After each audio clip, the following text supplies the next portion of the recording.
La deuxième édition du festival Lost in Sarreguemines, c'est dans tout pile 8 jours. Alors avant de dévoiler la programmation 2023, je voudrais qu'on revienne sur l'édition de l'an dernier. Benjamin Civil, quel est le bilan que vous dressez de la toute première édition de Lost in Sarreguemines l'an dernier ?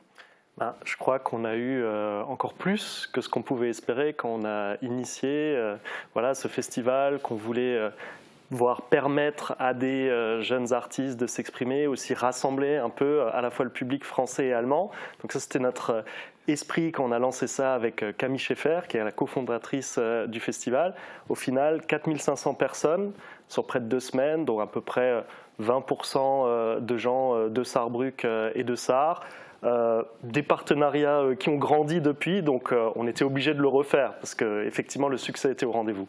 Alors avec un bémol quand même, du côté des financeurs en tout cas, puisque cette année vous avez moins de financement.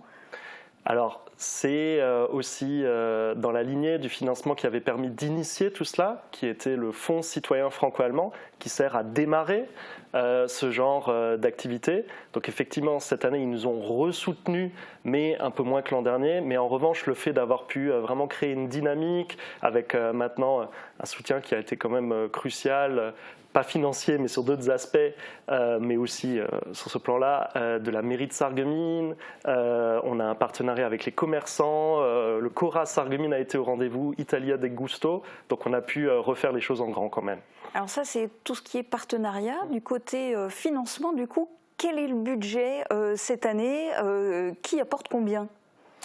Alors, on a eu 10 000 euros du Fonds citoyen franco-allemand et pour environ 35 000, je crois, 35 000 l'an dernier, mais les choses vont coûter un peu moins cher parce qu'on a beaucoup d'aides en nature. Donc un certain nombre des sponsors que je mentionnais par ailleurs nous ont aidés en nature.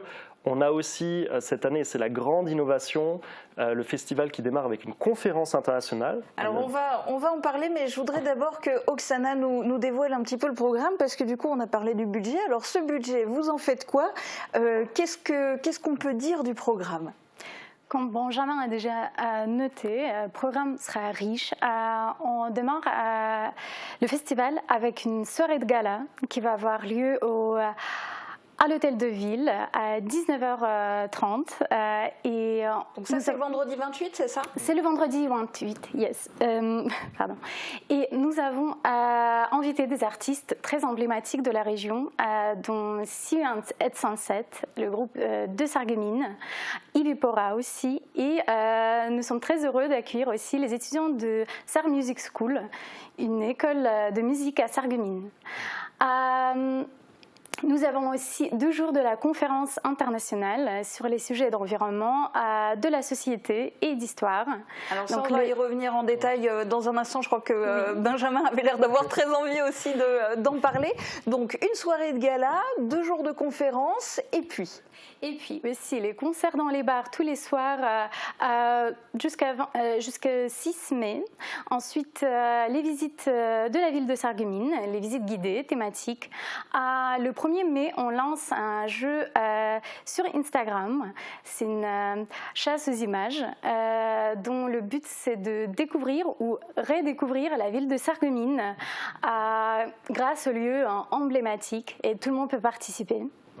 Et on pourrait même rajouter encore un peu après, on a de nouveau la soirée court-métrage dans le cinéma de Sarreguemines qui avait été un peu emblématique de l'an dernier. Donc en fait, on a réussi à refaire tout ce qu'on avait l'an dernier, concerts, cinéma, exposition d'art dans le Carré Louvain, et on rajoute en plus des choses supplémentaires. Il y a aussi 2 concours.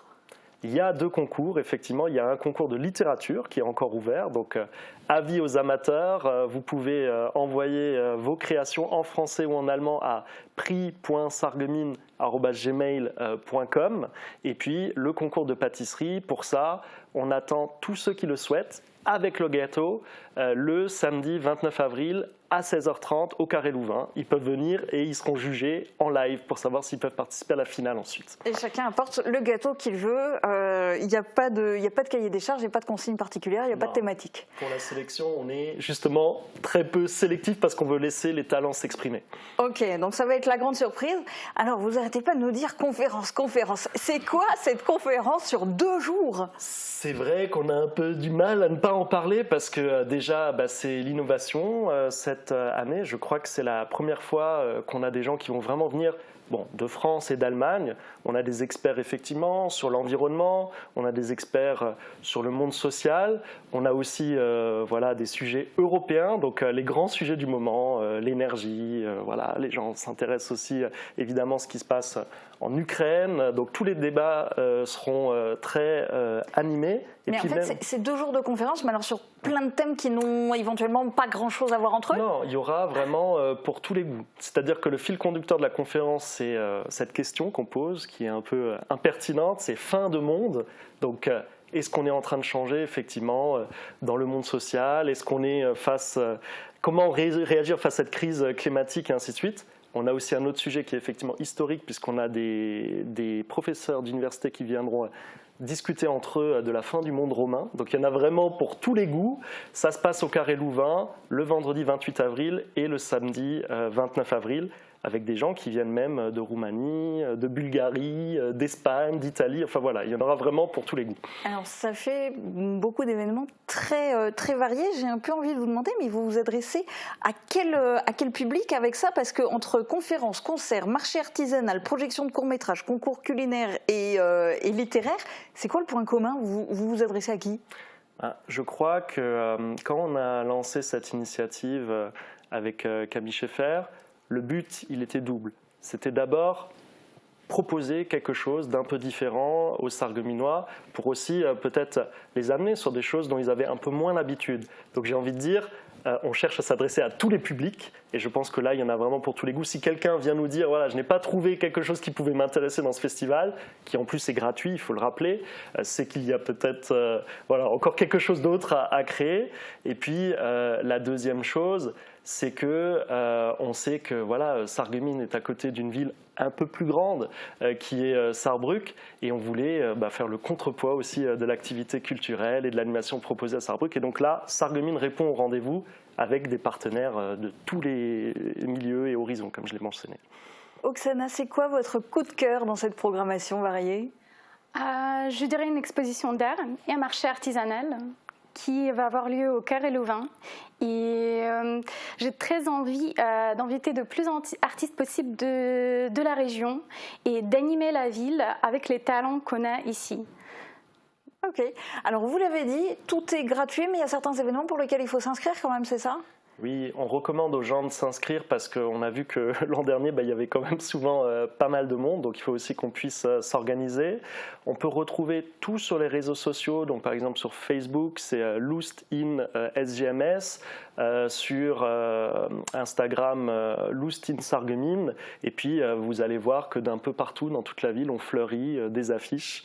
On espère qu'elles sont jolies, en tout cas il faut qu'elles attirent l'œil, et en scannant un QR code et en regardant l'affiche, vous avez toutes les informations pour s'inscrire.